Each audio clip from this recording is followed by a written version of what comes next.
Blackwood Hall was the oldest dorm on campus, a Gothic revival relic that smelled of damp stone and dust. My room, 413, was at the very end of the fourth-floor corridor, a lonely little box with a single window overlooking a perpetually shadowed courtyard. I didn't mind the isolation at first. It was quiet, perfect for studying. The quiet, however, didn't last. It started about a week in, a faint tapping sound coming from the wall my bed was pushed against. Tap, tap, tap, tap. I'd dismiss it as the ancient plumbing or the building settling. This place was practically a fossil. Of course it made noises, but the tapping had a rhythm. It wasn't random. It was deliberate. It always started around 3 a.m., just when the night was at its deepest and darkest. The room next to mine, 414, was supposed to be empty. When I asked my RA, a senior named Chloe, she gave me a weird, practiced smile. "Oh, 414 is out of commission this year," she'd said.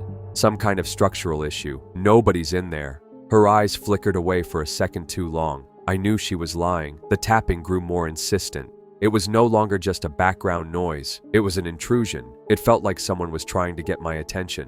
One night, fueled by a mixture of sleep-deprived frustration and a stupid surge of bravery, I decided to respond. The familiar rhythm started. Tap, tap, tap, tap. My heart hammered against my ribs. I balled my fist and, trying to seem confident, knocked back the same pattern on the cold plaster wall. The silence that followed was absolute. It was heavier and more terrifying than the tapping had ever been.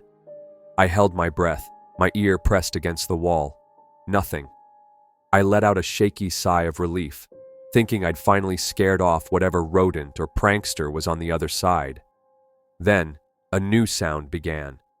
It was a slow, heavy scraping. It started from the far side of the adjacent room and began to drag across the floor, moving steadily towards my wall. It was the sound of something dense and solid being pulled over rough wood, a gritty, agonizing screech that vibrated through the plaster and into my bones. It got louder and louder until it stopped directly on the other side of the wall, right where my head was resting just moments before. I was frozen solid, every muscle locked in terror. The air grew cold, and then a voice. It wasn't a shout, but a low, dry whisper that seemed to slither through the wall itself. A sound so close, it felt like it was being breathed directly into my ear. It said 3 words. "I hear you." I didn't scream. I didn't even breathe. I scrambled off the bed, grabbed my keys, and fled my room. I spent the rest of the night on a lumpy couch in the common room, shaking under the fluorescent lights. The next morning, I demanded a room change. While the housing administrator was processing my request, I saw 2 maintenance workers unlocking the door to room 414. For just a second, the door swung open, and I saw inside. The room was completely empty. No furniture, no boxes, no person. Just the bare wooden floor, which was covered in a network of deep, vicious scratches, all converging on one spot, the section of wall where my bed had been. My sophomore year, I practically lived in the Atherton Library. It was one of those old collegiate Gothic buildings, all stone and ivy, but the university's budget cuts had hit it hard. The upper floors were fine, but the sub-basement, where they kept the pre-1900 archives, was a forgotten world of dust and decay. That's where I was spending most of my time, researching for a history thesis on 19th century medical practices. The air down there was thick and smelled of paper rot and damp stone. One afternoon, crammed into a narrow aisle, I found a book that wasn't cataloged. It was bound in dark, cracked leather with no title on the spine. Curiosity got the better of me. Inside, it was filled with handwritten notes and incredibly detailed anatomical sketches. But something was wrong with them.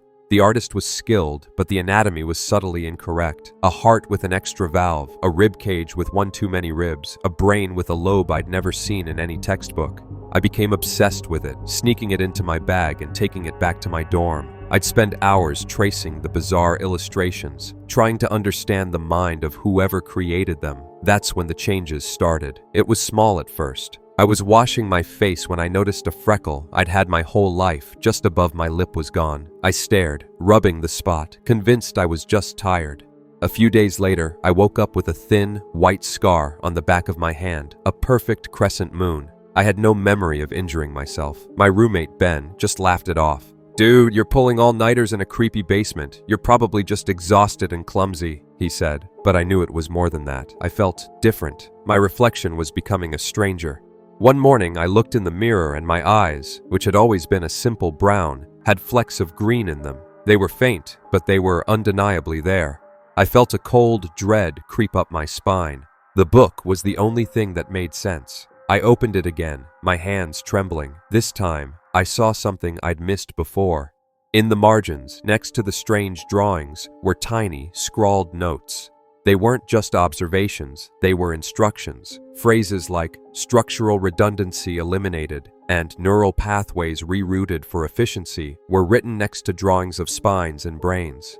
It wasn't a record of anatomy, it was a blueprint for alterations. The final pages were the worst. They were filled with sketches of faces, and on the very last page was a drawing of me. It wasn't perfect, more like an artist's rendering, but it was unmistakably my face, my jawline, my nose, my brow. But the eyes were different, wider, more alert, and next to the sketch was a single chilling word: unfinished. I threw the book across the room. That night, I couldn't sleep. I kept feeling a strange pulling sensation deep inside my chest, like my organs were slowly, gently being rearranged. I got up and stumbled to the bathroom, desperate to see my own familiar face. I stared into the mirror, my heart pounding. For a long moment, everything was normal. Then I blinked. My reflection didn't. It just kept staring, and a slow, cold smile spread across its lips, a smile my own face wasn't making. I screamed and scrambled back, falling to the floor. When I dared to look again, my reflection was just my own terrified face, mimicking my every move. But I knew what I saw. I know what's happening. I never went back to the basement, but it doesn't matter. The changes haven't stopped. I feel them every day, and I'm terrified of what I'll look like when the work is finally finished.